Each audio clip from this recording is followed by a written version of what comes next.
আসসালামু আলাইকুম, সবাই কেমন আছেন? আশা করি সবাই ভালো আছেন। তো সবাইকে স্বাগতম আমার 3 মিনিটস কুকিং চ্যানেলে।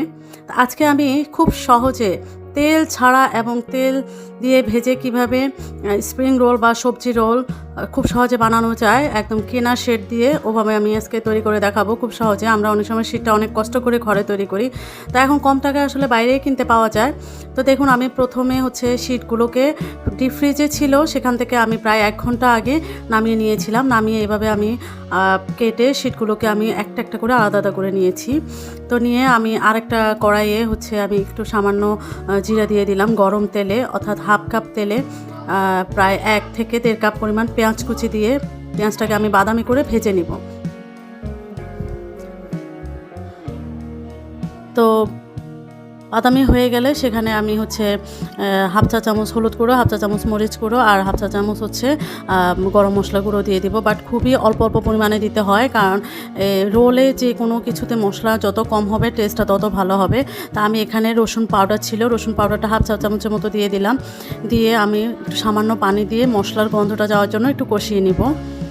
যেহেতু রোলের ভিতরে থাকবে পুরটা, সেহেতু মশলার গন্ধটা দূর করতে হবে।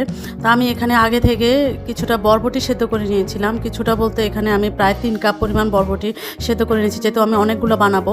তো এখানে আমি আরও 3 কাপ পরিমাণ আলু সেদ্ধ চটকে নিয়েছিলাম, সেটাও আমি দিয়ে দিয়েছি।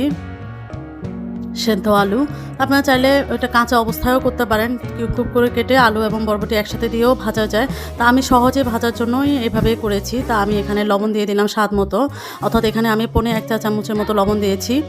তো লবণ দিয়ে আমি ভালো করে নেড়ে চেড়ে ভেজে নেব।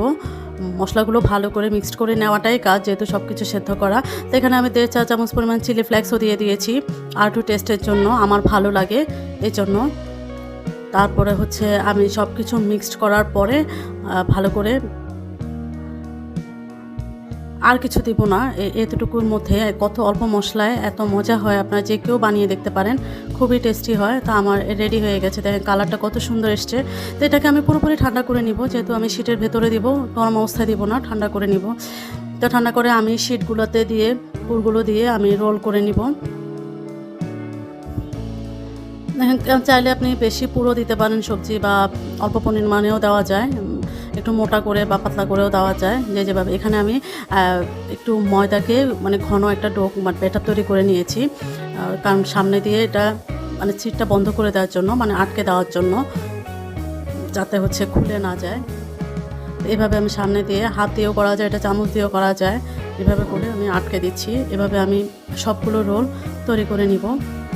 দেখেন কত সহজে ঘরে তৈরি করা যায়, যেটা আমরা ঘরে সেটা তৈরি করতে গেলে অনেক সময় অনেক ঝামেলা, বেটারটা ঠিকমতো হয় না, ডোটা ঠিকমতো হয় না।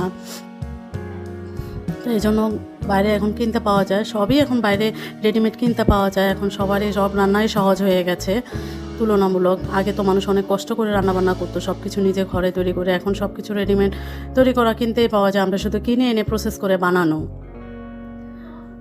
এই যে দেখেন কি সুন্দর রোল হয়ে গেছে, তাহলে আর বাইরে কেন।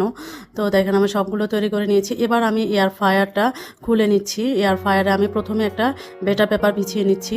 আমি দুভাবেই দেখাবো, এয়ার ফ্রায়ার প্লাস আবার চুলায়ও। তা আমি এখানে কয়টা দিয়ে দিচ্ছি। এয়ার ফ্রায়ার দেওয়ার সুবিধা আপনি তেলটা আর খাওয়া হলো না শেষ মুহূর্তে, ভাজার যে তেলটা, এক্সট্রা তেলটা। তো এই জন্য আমি সবসময় এয়ার ফ্রায়ারে করে থাকি। তো এখানে আমি প্রায় 10 মিনিট, যে সব কিছু রেডি করা, তো আমি 15 মিনিটের মতো দিয়েছি।